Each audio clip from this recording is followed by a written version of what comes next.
తిరుపతిలోని అభయాంజనేయ స్వామి దేవాలయంలో హనుమాన్ జయంతి వేడుకలు వైభవంగా నిర్వహించారు. పలు అభిషేకాలు, పూజలు చేశారు. బుద్ధి బలాన్ని, ధైర్యాన్ని ప్రసాదించే ఆంజనేయ కార్యదక్షతను గుర్తు చేసుకుంటూ భక్తులు తరించారు. భక్తులకు ఎలాంటి ఇబ్బందులు రాకుండా అధికారులు అన్ని ఏర్పాట్లు చేశారు.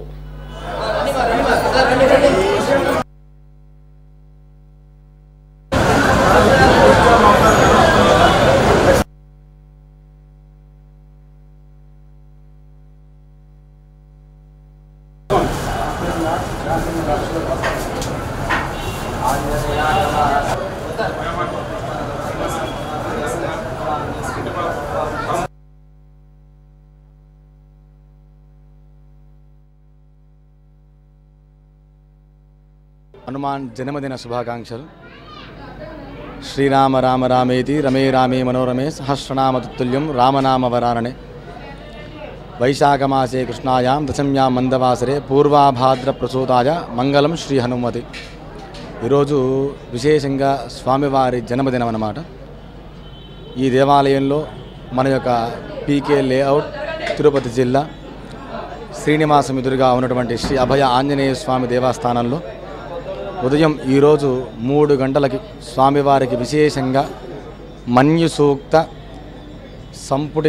సంపుటితంగా స్వామివారికి పంచామృత పంచద్రవ్యాభిషేకం నిర్వహించడం జరిగినది.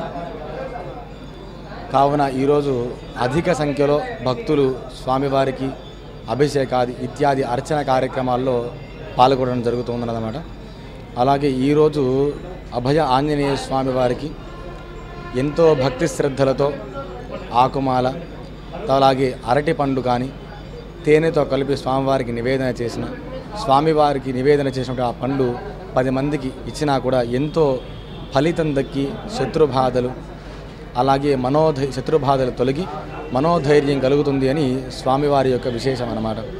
అలాగే మీరు గమనించినట్లయితే కనుక ఈ యొక్క దేవస్థానంలో స్వామివారి విగ్రహం తూర్పు భాగానికి కాకుండా ఈశాన్య భాగానికి మళ్ళీ ఉంటుందన్నమాట.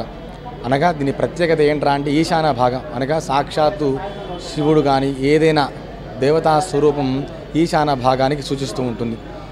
సో ఈ స్వామివారు కూడా ఈశాన్య భాగానికి చూడటం వల్ల కూడా ఇక్కడ వచ్చేటువంటి భక్తులు ముఖ్యంగా ఈ స్వామివారిని నమ్మి వారికి మంచి జరుగుతుంది అనేటువంటిది ఈ యొక్క స్వామివారి ప్రత్యేకత.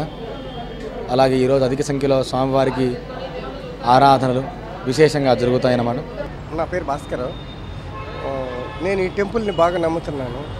నేను దాదాపు 10 yearsగా ఏదనుకుంటే అది మనకు సక్సెస్ అవుతుంది. అందువల్ల ఈ దేవుణ్ణి అభయస్తం ఆంజనేయ స్వామి, దానివల్ల నేను నమ్ముతున్నాను. ప్రతి సంవత్సరం వస్తాను. ప్రతి వీక్లీ శనివారం కూడా వస్తాను. నేను శనివారం వచ్చి దర్శనం చేసుకొని వెళ్తాను. బాగా సక్సెస్ ఏదనుకుంటే బాగా జరుగుతుంది.